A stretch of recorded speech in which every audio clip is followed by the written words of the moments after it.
So thanks everybody for joining us today. I'm Marla DeFrucio, the Director of Operations for Level Up EQ. I help Marla run the operational side of the company and the operational side of these webinars. I'm going to actually introduce our moderator today, Marla Skibbins, who is the founder of Level Up EQ, a master certified executive coach, and a senior faculty member at the Coaches Training Institute. For the past 2 decades, Marla has been training and providing executive coaching in both corporate and startup venues, and coaching both executives and their teams. And in her 16 years of experience working in Silicon Valley, she's been working with companies internationally and nationally and focuses on tech and biotech companies. Thank you, Marley. I just want to say 30 seconds about why Level Up EQ came into being. We know that it all comes down to relationship and how leaders can express healthy relationship. That's what creates a culture or an unhealthy culture because they don't know how to engage in a healthy way with the people they lead. So this is a crucial conversation that we're having. And I think I'm very excited to hear what our panelists say, because I think that it is going to be coming down more and more to how do our leaders interact with people and how do they express the connection that is healthy and life-giving, and our cultures have to be that. We're at a crossroads right now where there's so much uncertainty, global uncertainty, personal uncertainty, and people are, as you know, in the middle of our resignation epidemic.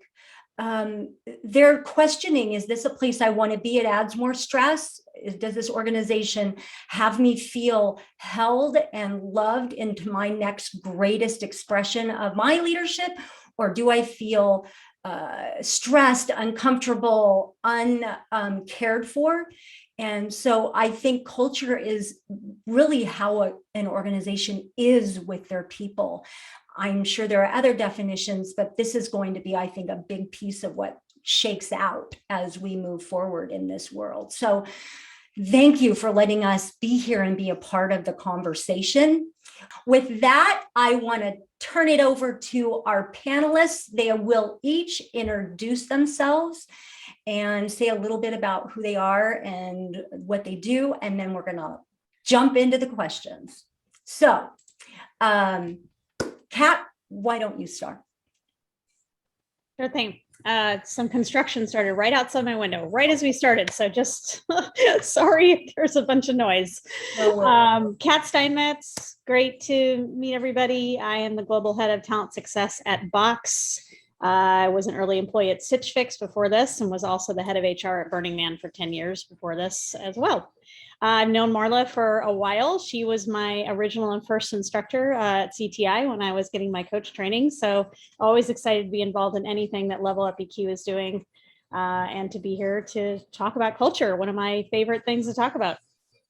Thank you, Kat. Maggie, how about you? Sure, I'm Maggie Wong. I'm the Director of People Operations at Ambys Medicines. I've always been focused in the life science industry, so always interested to hear what other industries are doing as well. I've been 20 years in the life science industry, and I think this is my 6th startup. So we're a small company at about 85 now. I started with them in 2018 when they first came out of stealth, and we were at 30 then. So we've grown a lot in the last couple of years, and culture's always ever evolving within our organization and making sure we have the right tools and give our managers the right tools to be able to cascade it down our organization. Beautiful. Thank you, Maggie. Mark, how about you? Hi, welcome everyone. Very happy to be here. Mark Jenkins, VP of Human Resources at Logicalis. We're an IT solution provider. I have responsibility just for the US, even though Logicalis is a global company. Was in the healthcare industry for 25 years in the Detroit area in HR, and then decided I became too cynical about the United States healthcare system.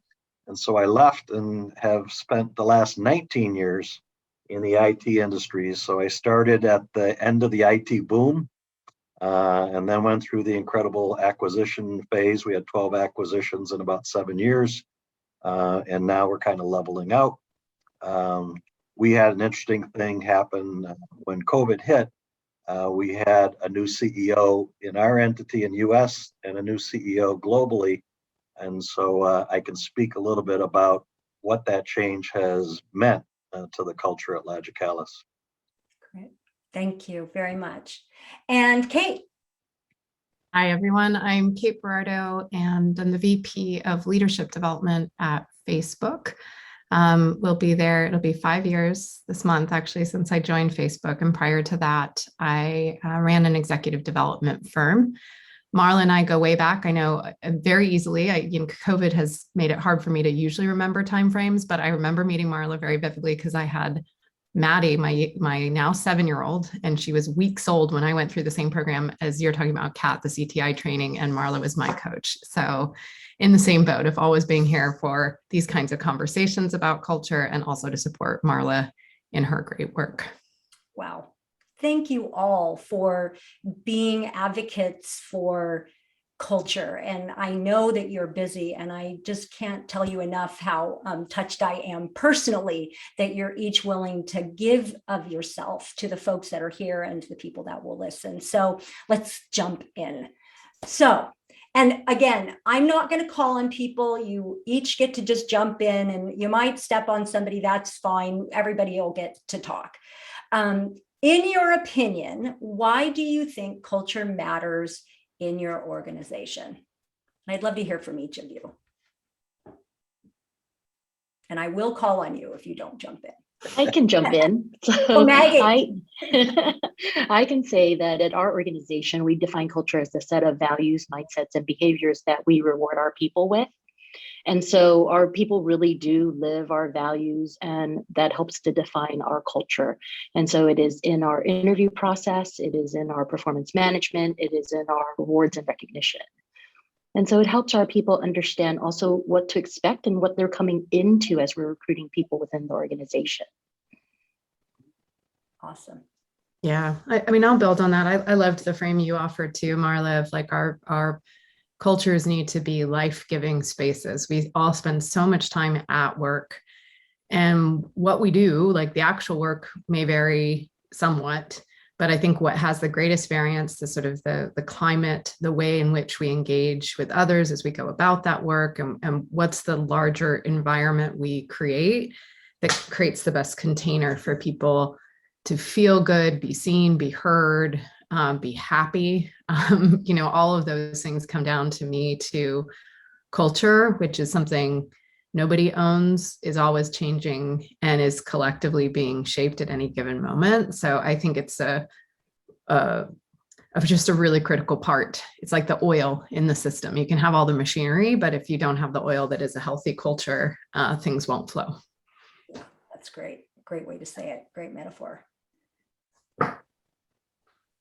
Yeah, and I think for us, culture is being an IT company, you get really, really focused on delivering products and solutions and talking to technical stuff. And that's what the majority of our company is technical people who've been around for a long time. And certainly we want to do great things for our customers, but if you don't have that balance of that humaneness in how you approach it, not just in the business side, but also in relationships and how we deal with each other.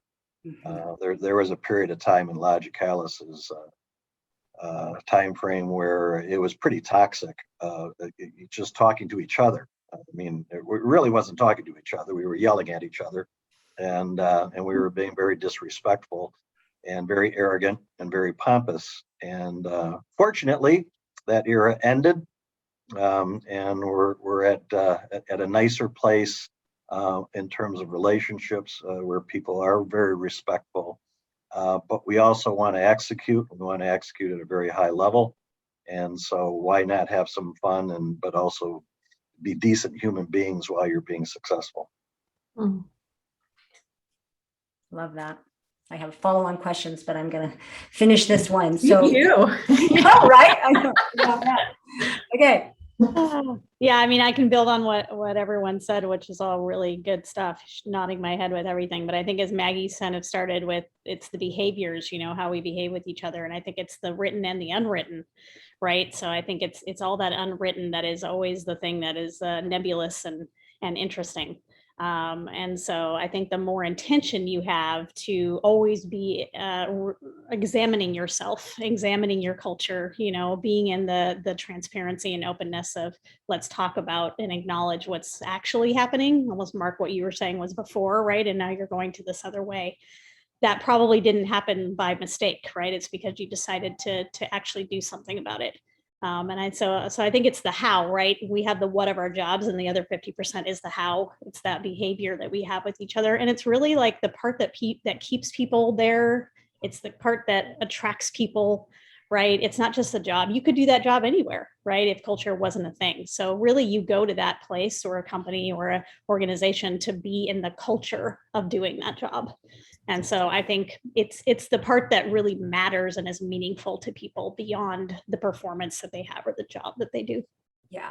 And I think the really important thing right now, where we are in the great resignation and people's empowerment, is the how is just so much more important, so much less than the what, right? And so you're all kind of pointing to that. And I want to honor, like, I had a question, and Kate also, I'm sure you all did, Mark, you said that you went from toxic to, and I've had a little bit of time with you to hear the story, which I'm sure you will share, but I'm curious, one, how did the toxic get surfaced? Like, obviously it was happening, but what was the process that made, like, oh, we're toxic, now we're going to change? That's one of my questions. And the other is, wow, how and how long did that take? Because it doesn't sound like you're in that place as much anymore, if at all. Right. Yeah, I mean, everybody knew it was toxic. They could identify it, but nobody really was willing to do anything about it. And that falls on top leadership. And it wasn't the fact that they didn't know, but they didn't necessarily think it was top of mind to do something about. What happened with the leadership change was, I mentioned we got this new leader like 3 weeks before COVID hits in the US. So welcome to Logicalis.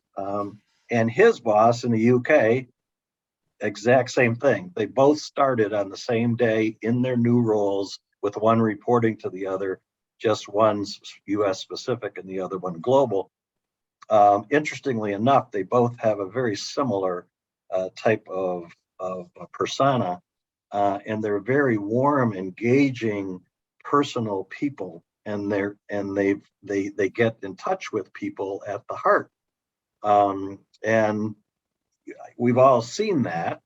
We all would love to have leadership be that all the time, but sometimes it doesn't happen that way. And what was the most interesting thing that I shared with Marla and Nicole, an illustration of this new leader, certainly had to come in. Nobody knew him. He wasn't with the company before. He was at a competitor. He comes in, nobody knows him. And he's got to hit the ground running, not only business-wise, but also from a cultural perspective. So the coolest thing that he did was about May of 2020, he decided to schedule WebExes to talk to the children and the grandchildren of the Logicalis employees. And how he talked to them was, he chose his favorite childhood storybooks. And on Friday afternoons, once a month, he would invite all the employees and their children and their grandchildren to be on a WebEx, which you can imagine that was quite the cluster the first time, because we didn't put everybody on mute, unfortunately. And so you've got just massive noise all over the place. But imagine this leader who's sitting in his den, in his office, in his house in Dallas, speaking to everybody at Logicalis and talking, not only showing the book, but sharing why it's important to him, and and why he wants to share it with everyone else. And it only lasted 20 minutes. I said to him after the first one, I says, you know, boss, you're doing this for the rest of your life. Every month, you're going to be doing child time stories with the staff. And he says, I can't do that every month. And I says, well, I said, you got to do it more often than not because you just hit a home run. And it had nothing to do with the business. It had everything to do with family. Yeah, I would love for you all to, and I know Kate, you had some questions as well, but that's the being that Kat was talking about. It's how are we being together? And I really do think that organizations, you know, they are a being, they are their own entity, and how do they behave? Yeah, I mean, Marla, you went exactly to my main curiosity too, Mark, is like when you have that pivotal of a change, like I'm like, okay, well, what created that change? How did it happen? In listening to the story, what I actually really love about it is because culture can feel amorphous, because nobody actually fully controls it, everybody influences it. I think for some people, it's like, how do you wrap your hands around it? How do you shape it? But I love the example that you shared, because sometimes it's small actions that can make an outsized impact on a culture and just set a tone and create a new way of being with each other, as we've been saying. So I love the example, because it just shows if you hit something tonally that's right for a culture, it will take off like wildfire. And that was clearly a moment where people needed something different, and he was able to step into it. Yeah. I think we're going to have to keep underlining that culture comes down to connection and quality of connection. For right now, maybe it's going to be different, but when someone is safe and connected, they can innovate. They can do their best work. And I think we're going to hear more. So any other questions or comments we want to make about this before we jump into the next question? Okay. So how did your company's culture change through this last year plus, and what changes have you implemented to support your desired culture? Because maybe it's changed and it's not what you were wanting. Maybe it was. Jump in. Want to hear what you're thinking? Kat. Oh, she made good on calling. Funny, I was just reaching for my mute button. I know, I saw you move, so I'm just gonna. Yeah. Interesting. I think it's like in a lot of ways and in not a lot of ways. So, I mean, I think, but when I started with Box, before I'd even started, when I was telling people I was going to go there, people were like, wow, I've heard such great things about the culture, and I remember sitting down with Aaron Levy, our CEO, in my first meeting with him, like on my third day. And he's asking me more questions about my background. He's like, so you were at Stitch Fix, a fashion company, and Burning Man, and then you thought Box, a SaaS company? Like even he was questioning my choice in showing up to be, do what I do at Box. And I was like, well, because I've heard such incredible things about the culture, and my interview process here was all about the incredible people and the feeling that I got. Right. And you know what, like we could be making whatever, but if the culture is amazing and the leadership is amazing, like that's what matters. Right. And I want to be in that. So I think, we were just talking about before, when things get hard, we always know that's when the realness shows up, right? How you handle things when things are really hard is, I think, the true test of character. And I think, as Marla, you were saying, a company is a character. It is a person. I totally agree with you. It is a living, breathing thing. And so I think, in a lot of ways, we didn't change, right? In good ways, right? We were still this great culture where the leadership really spoke the truth about what was going on. I think one of the biggest things is that we were already transparent, but any question people had to ask, it was answered. It didn't matter what it was. It didn't matter how many times it had been asked. It didn't matter how many people were there. Leadership was going to answer the question. So I think a lot of things show up in that, how you do things. So I feel like, there's certainly lots of other things we added, a lot of Slack, channels, a lot of, community events, so many community events, we did so much again, emphasis on like, how can we connect? Like you were saying, how can we be human with each other? When things were really hard, again, we allowed people to show up in all kinds of bring your blank self to work every day. That's one of our values, right? And so we allowed people to really show up and be that, whatever they were, when all the riots were going on, when all the unrest stuff, when all, the parents having so many issues with trying to do things at home, people could just be who they were, and it was okay to do that. And I think having that permission slip, really ultimately is the thing that it all is, it allows you then to, like you said, show up as your best self, whatever that is, and to know that like, you're going to be okay. If you're having a bad day, you're going to go on and still be your best self. Yeah.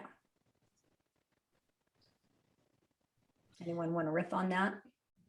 I'm happy to. Yeah, I mean, it's interesting. So right now I feel like trying to get my finger on the pulse of things, because our worlds are harder to see and the boundaries of them are harder to see in this virtual world. So it's an interesting question to me of, first off, I view culture as continually shifting. I think I said that at the beginning. The analogy that comes to mind is like sand dunes. From a distance, it looks pretty stable, but there's always grains of sand moving, and the shape, if you watch it, is always subtly shifting. And I think about that because I remember even when I took leave with my second daughter, I was early in starting at Facebook. I'd only been there about 3 months. And then I took a parental leave to step away and focus on my daughter. And in the time that I was gone, and I think at the time we've extended our maternity leave program now, or a parent leave program, but at the time it was like 4 months.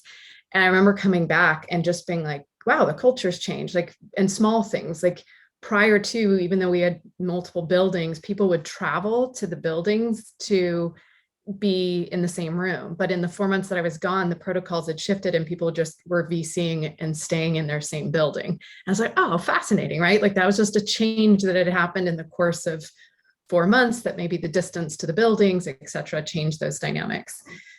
So I find it hard to like answer like, where are the winds shifting the sands and where are things stable and the same? I mean, I will say this, like everyone I think was trying to figure out, how do you live out your culture through a completely virtual means?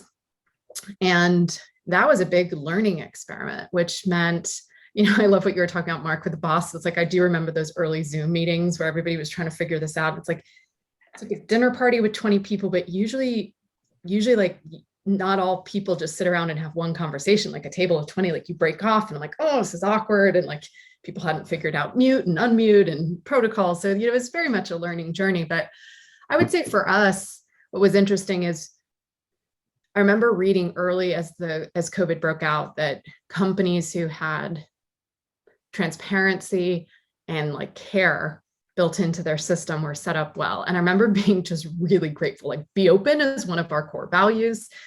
Showing deep care is one of our core leadership qualities.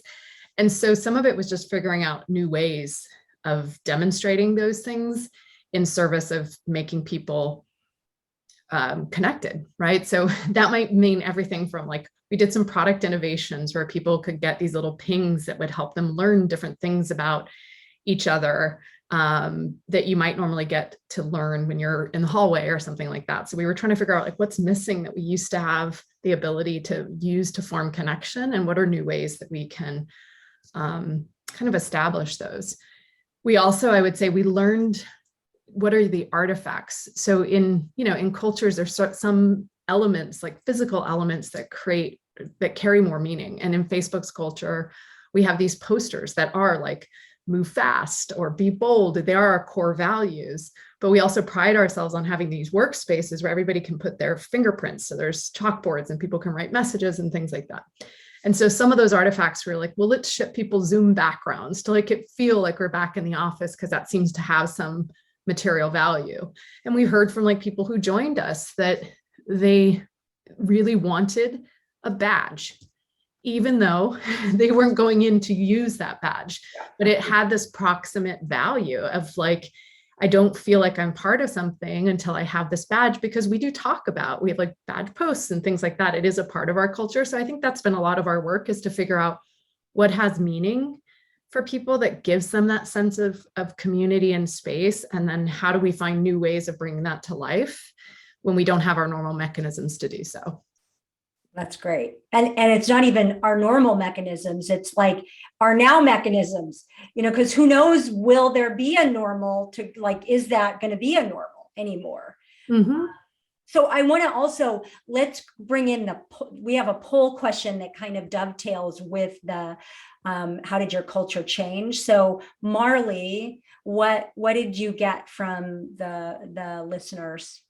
So it looks like a vast majority of people agree that the company culture did change since the pandemic, although we did have one of each that said unsure and not at all. And I am more than curious how the not at all culture shift, like how did the culture not change with the pandemic? And maybe that is like kind of a good follow-on question, is what are the things that you were able to maintain or keep? Kind of, Kate, what you were talking about with keeping the badges, similar to that. Mm-hmm. Mm-hmm. Yeah, well, and I wonder if the person who responded on that, was also driven by thinking, if you define your culture as a set of values, for many people, hopefully those values held and continued to serve them. And so in that way, their culture may not have changed, right? Certain manifestations of those values might have needed to shift. But yes, I mean, we felt fortunate because our core values and what we value and encourage our leaders in terms of how they show up all held really well in that kind of environment. So we didn't have to make shifts on those kinds of things. It was more leaning into them and finding new expressions of them. Yeah. So anybody want to share what has stayed constant that has been a demonstration of your culture and values? Yeah, an interesting thing, before COVID, we were at a very pivotal point in terms of our organizational development programs. We had decided to pitch performance assessments and go to coaching check-ins instead. We had decided to build a virtual mentoring program. We had decided to implement pulse surveys through Pecan. We had decided to get employees engaged much more frequently in just fun contests and trivia questions and all of that stuff, interestingly enough, was on the agenda before COVID. Interesting.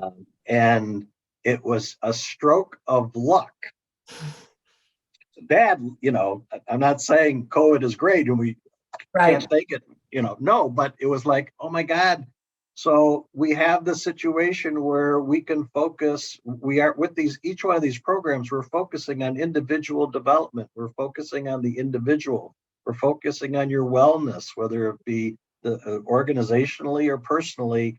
And it allowed us an incredible opportunity to just focus everything very consistently back on the person.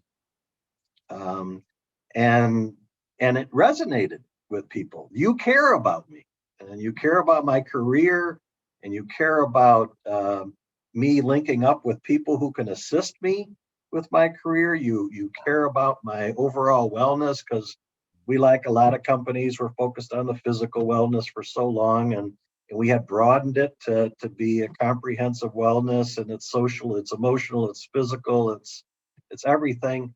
And we're putting in programs, that right around COVID, where it was focusing more on mental health, behavioral health. Because why do we do that? Well, for a very selfish reason. Our mental health, our medical claims were telling us that we had a problem before COVID. Yeah. So we had identified that as one of our health strategies, and it just provided us with an incredible opportunity to maximize it with our story, and it made it easy. I didn't have to sell it at all. Yeah. It just seemed right, and so it's still a tough pull, but it's one that everything seems to be all linked together. And as Kate said, in terms of values and that, it all goes back to our values, and we herald them every opportunity we can.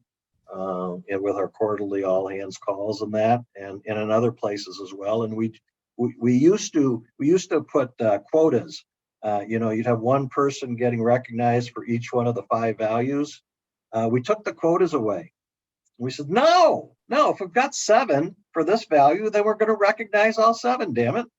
And it was like, that's so liberating, that you got out of this cookie cutter procedural approach to things. And you said, well, yeah, because what happens if there's 25 and 40? Then let's. Well, and what does that actually build? People that are recognized, if there's 25 people being recognized for X value, everyone's going to go, well, I want to be a part of that. They want to belong to something magical. And I'm really appreciating, what Kat said and what you're saying, Mark. Kat's saying we have the culture, the values, the expressed and the unwritten. And I think leadership's job is to make sure that even though the unwritten can start to drift, how do we continually bump it back to, what we want? And if there is something happening in the unwritten that's actually an ad, how do we, create from it? And how do we go, oh, wow, we're drifting to a direction that actually doesn't manifest what we deeply care about as an organization? And I'm loving how you're talking about, you all said this in different ways. How do we create systems? I think of it from an individual. How do I honor my values, and what do I do in my life every day that honors my values? And the organization has to ask that same question in a systematic, programmatic way, all the way down to how do we pay people? How do we recognize people? How do we talk about feedback? And how does that tie back to culture? Maggie, tell us how you see things have changed, or any place in here that you want to jump in. Yeah, similar to what Kate's saying, right? We're ever evolving. We're a small company. So, we found out when we started coming back into office in June that half the people that we onboarded in the last year are people who haven't met each other in person. And that's a lot. That starts to really impact the culture of our organization as people are coming back in. And so in the onboarding process, it was really figuring out how can we make sure we're getting people integrated into who we are and what we stand for and what we believe in. And also leaning very much into a lot of our values, people first, get creative, have fun. Right. We came up with a lot of different ways to have fun, to play games, to continue to have our happy hours together. Like Kat's also saying, lots more Slack channels for people to connect. And so I think at every stage, it's always changing. And even now we're still changing in that we're getting ready to open a second site. And so that's going to really impact how we keep people integrated together as well. And funny enough, we started a culture assessment before the pandemic started. So we had culture work happening already, and then the pandemic hit. And so it's how to integrate it all together. And so our culture assessment, we worked with a professor from UC Berkeley to look at what our current culture is and what our ideal culture is. And luckily, our current culture was very close to our ideal culture. But we did still, obviously, there's always room for improvement. So we did still identify 4 areas that we wanted to work on. And then that's really going out to the employees, I think, like Mark's saying, what's meaningful to them, right? What do they really want? And so we're constantly doing focus groups to say, here's levers that we're looking to pull. Here's pillars that we're trying to implement. What does that look like for you? And what do you want it to look like within our organization? Because it has to be organic and it has to come from our employees. So here's our next question. What is the leadership's impact? And you can take that at any level of the organization. What is the leadership's impact on culture, would you say? Maggie? I say yes. The leaders need to model it and own it and live it. And we can tell when that doesn't happen because we have our people saying, well, if my leader doesn't believe in it, then we're not living it. We're struggling. And there's a little bit of push up too, right? I believe that the collective can make a change. So as a collective of employees who want a certain culture and want a certain model, we can push up to leadership and give that voice of the employees. So I do believe that can happen. It's not always top down, although they do need to believe it and live it as well. I love that idea, Maggie, and I definitely believe in the power of the collective. To Marla, to your question on the role of leadership, I have to share one of my favorite adages, and I don't know who to appropriately attribute it to. So if anyone knows the origin, let me know so I can do a better job of giving credit where it's due in the future. But it's a quote that says that culture gets defined by the least desirable behaviors that a leader tolerates. And I love this frame because I mean, I appreciate it's sort of a baseline form of culture. It's just like tolerating, but what it does is also, it's a call for accountability. And I've asked our leaders that a lot, like what early behaviors might be coming out in the system right now that if you aren't actively seeking to curb or reshape could become that norm that at some juncture turns into the toxic culture that you were talking about at one juncture, Mark. And so how do we be hyper attentive to early patterns and reward and celebrate the behaviors that are moving our culture in the right direction and not hesitating to call when we're seeing things that says this isn't in the spirit of who we are, or this isn't going to help somebody else in the way that it gets lived out.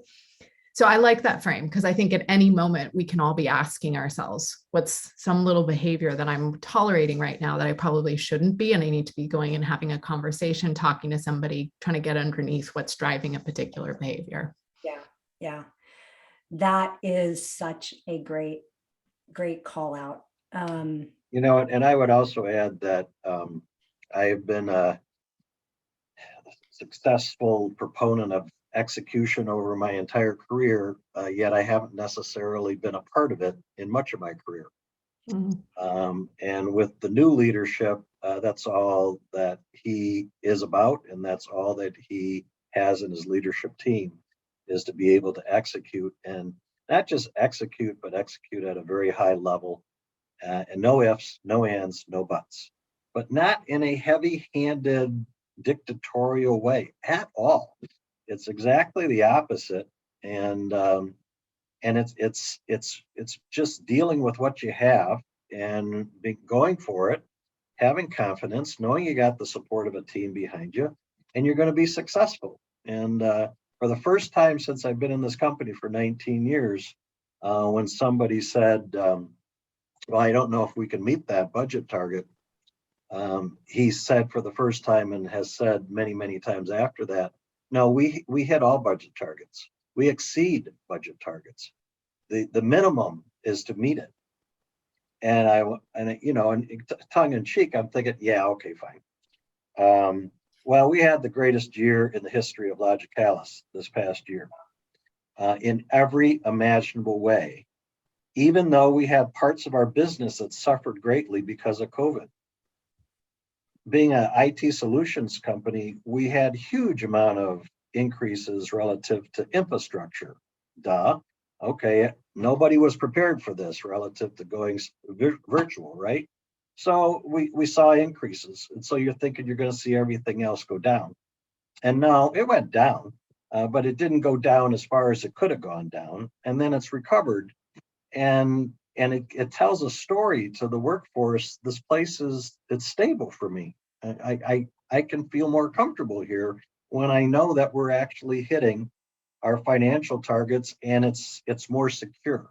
Yeah. And the culture, the whole security piece, and people feeling safe, and that they have a future someplace, and they don't have to worry about leaving or thinking about leaving because this is unstable. That just provided great comfort to our people.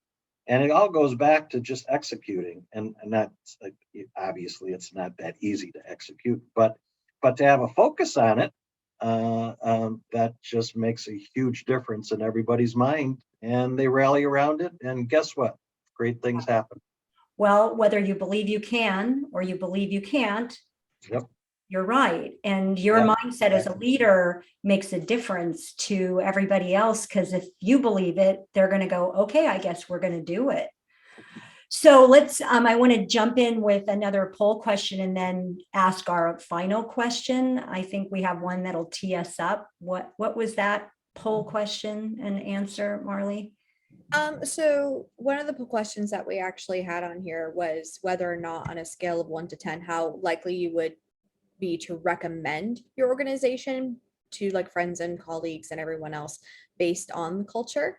And it was a pretty varied response. We had a couple of folks say 10, a couple of folks say 9, then an immediate jump to 7, one person on a 6, one person on a 3. So it seems a little bit all over the place on where the recommendations are coming in based on culture alone. So here I'm going to say something, and then I'm going to give you your questions to answer, because I think this is, you've been giving them, but this is the real pay dirt, I think, for this conversation. Those that are listening and here, it isn't enough for you to be on this panel and listen to these amazing people and experts and leaders talk about their culture.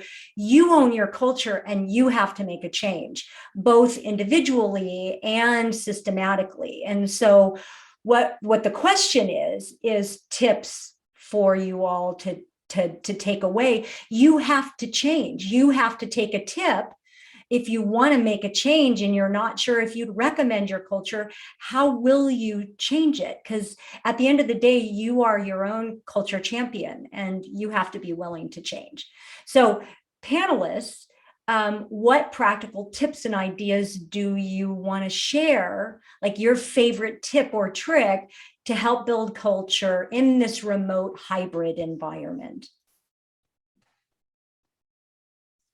I'm happy to kickstart with something. I also saw in the post a question on how do you impact positive change when leadership isn't fully aligned with the direction the culture is shifting to. So maybe I can start by speaking into that and then move a little bit to your question specifically on tips and tricks. And there might be some correlation. I think it's obviously easier, especially if you come from a top-down organization where there's a lot of hierarchy, that if leadership is bought into the change, it's much easier to execute and roll out. And yet, like I would say our organization is actually, for as big as we actually are not very hierarchical. And we believe the company is everyone's to own. And we're social networks. So we kind of believe in a lot of those premises of like social virality and like sometimes the best pass if you're facing resistance with one group is just to actually pivot to people who naturally respond, endorse, understand, start to advocate, and kind of a movement in a beautiful way starts to happen. And then that can create, we talk a little bit about FOMO, fear of missing out. There's this tipping point, right? Where like people start to see something good, and it can also shift how people listen and be like, oh, that's what you're talking about? Because I do think sometimes with culture, it can feel amorphous to people, esoteric, hard to wrap their heads around. And so some people who want to do right for their companies sometimes also don't know exactly how to do right and don't know the merits of different approaches as it relates to experimenting with culture. So I think that can help, is just start to build the sentiment that you're seeking and see what that does, and then see what that builds in terms of a business case for doing more of it. That's great. And Marla, to your question on experiments, your question was tips, and I think my answer is experiments. We are in such a slushy phase, right? This has got to be one of the most malleable times in human history for at least our generation and for several generations. And what that opens up is a lot of possibility to define new ways of working, but there's no playbook right now. There's not a lot we can look to the past, but the future is going to be really defined by things that are happening right now, and these green shoots of new ways of working that have a lot of promise and things like that. So we are just spending a lot of time in, if you look at like complexity theory, operating in complexity and like trying to put some boundaries on what can we experiment with in terms of how to create meaningful relationships, how to ensure we're really inclusive in meetings when we go back, if we start going back to a reality where you have some people in office and some people not, like how do we really structure that? How do we structure work better so that people who are in different locations can be always up to speed in sort of a 24-hour clock? And so what are the practices we need to evolve to continue to create really healthy ways of working? And I don't think we have it mapped out And I don't think anybody can at this juncture. So it's really just setting up a system to experiment, to try things, to see what works, to learn, and to keep evolving. And I think it's the healthiest thing all of us can be doing, and then sharing with each other. This seems to be working, this doesn't. And I go back to COVID, right? Like we saw evolutions there where there were like a great attachment to groups where you had affinity and early in COVID. And then at some juncture, people lost meaning in that. They needed to move to something else. So these times require an evolutionary approach. And I think we can just do the same. Yeah, that's great. Kat, what about you? Yeah, I think to go off that, what Kate was saying, and then the question here about how to sort of positively impact change from the ground up. I think two things I think of are, acknowledge what is true, acknowledge reality. It helps so much for people to not feel like they're crazy. If they already know they feel something and it's actually true, acknowledge that it's true, acknowledge what is happening, so that people can relax. And I mean, I think as someone who, creates, development and learning, people learn best through story. That's how humans learn, and it's the most meaningful way. So create stories out of what you see, that is positive. Tell that to your leadership, have your leadership tell that to the company. Talk about, stories of what you want to see more of. And maybe tell stories that are meaningful of things you don't want to see as much of, but in a way that isn't judging or critiquing, but in a way that can, help to influence where you want it to go. So I feel like that's one of the ways that anyone can do that, right? You can bring, stories to your recap on how a program went, right? That's how you present data in the best way, right? Is to tell a story about it. And so I think those are the things that really pop up for me of, how do you really do that? How do you do something from the ground up? And yeah, I agree with Kate. It's all about experimenting. Nobody has this playbook. Every time we think we have it, it's totally changed. I've been telling people my mantra right now is weird times. That's just like my things that I say now, like every day. Yep, weird times. So, it's just like, again, can you just acknowledge that, yeah, things are weird right now and we don't know. And again, that's so good for people to hear because humans want structure. We want something that we can hold onto and feel secure. And we kind of don't have that at 100%, but we do have it in other ways. So even leadership saying we don't have all the answers, but man, we sure are trying and we sure want to hear from you. And we're going to tell you as soon as we know something, and we're going to tell you as soon as we know something different. Then people can just relax, right? And know that it's going to be okay, that things are going to be acknowledged, that things are going to, continue to move forward in some fashion, but they're going to be communicated with and they're going to be treated as adults. And I think the human elements are the things that really help any experiment and any kind of thing that we're in right now. Yeah, that's great. So I'm going to say, Maggie, you're going to close us up. We're heading towards, so we'll see if we get it. We have one more question. We'll get Mark in.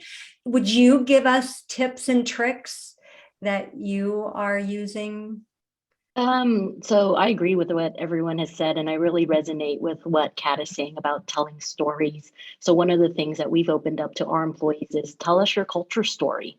What's working for you? What does that sound like? Because then we can share that across the organization, and we let them do it anonymously because our team really likes anonymous.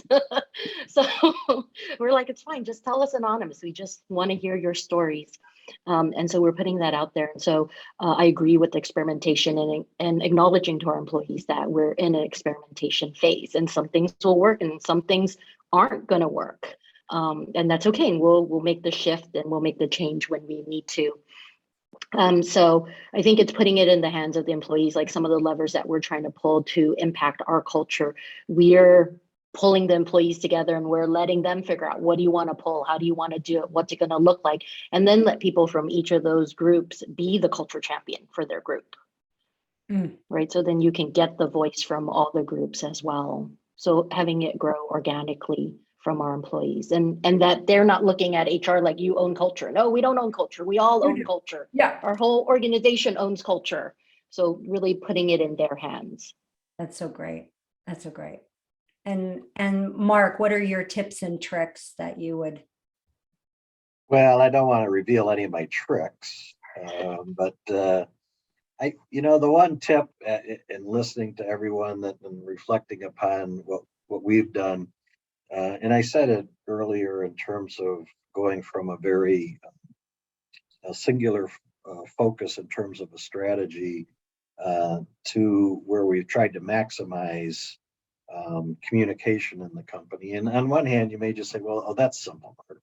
And what I'm speaking about is don't limit the different avenues and pipelines that you have in getting input from the workforce and vice versa. And because the more information, the better. The more dialogue, the better. The more understanding that so-and-so doesn't believe in what we're doing here, let's talk about that. Versus in some cultures I've been in, you just sweep it under the rug. Right. And I have a term that I don't believe I've coined. I'm sure I would get sued if I actually were to say it was attributed to me, but it's called executive projection. And it's what I mean is when leadership projects about what's happening in the company to their understanding. It's their rationalization. Oh, well, it's because of this or because of that. And I whenever I hear that, I stop whoever it is.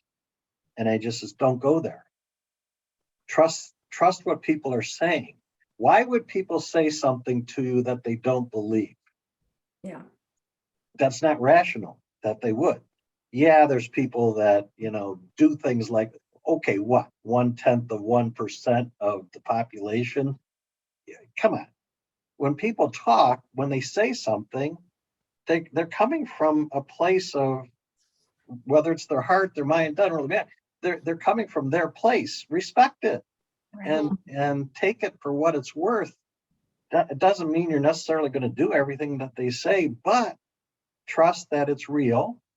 It is one of our employees or a group of them that are saying this. It is important for us to understand it and keep it inside of whatever decision-making process we have. Yeah. And I think in some cultures, there's this maybe thought of tamping that down. And that's just a huge mistake in my estimation. Well, I want to underline this and say, yeah, every one of you, if we think about, if you were in a relationship with someone, if they communicate well with you, you want to be in that relationship. If they're tamping down the communication lines, do you want to be with them? Do you want to be friends with them? Do you want them in your family? Are you going to tolerate that behavior if you're in a one-on-one? Well, that's the same thing with an organization. It's way more complex, way more sticky, way more, like Kate said, this thing that's moving all the time because there's so many pieces. And yet, to me, I'm walking away from the whole conversation going, we really, really, really, all our culture, and it is a relationship that has to be a good relationship, which means it's two-way, and it's a story we want to tell about our relationship. It's not the divorce story. It's the magical, unfolding, amazing, trusting, loving, holding, safe place for me to be my best self in.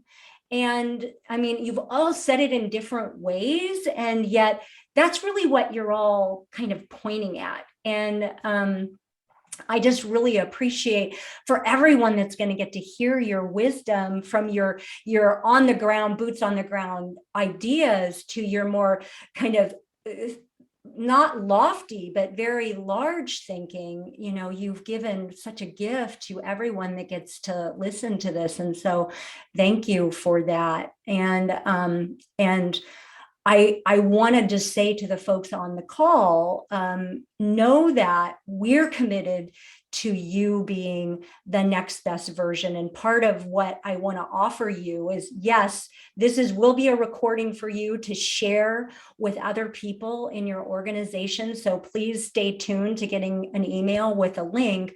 We're also promoting what I think is a very crucial piece of culture, which is team health, which is a culture within a culture. And so we are offering anyone through the end of August a team health assessment. It's like a $2,000 complimentary assessment with where is your team health and what are the steps to make it more healthy. And I want you to know that's an offer that if you're interested in, chat us on our website.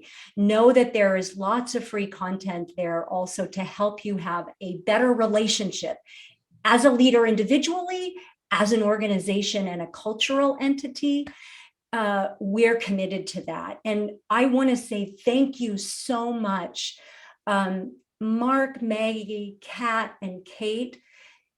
I would love to keep going with you all for another 2 hours. It was so informative. I've learned a lot. I watched you all nodding your heads together, learning from each other.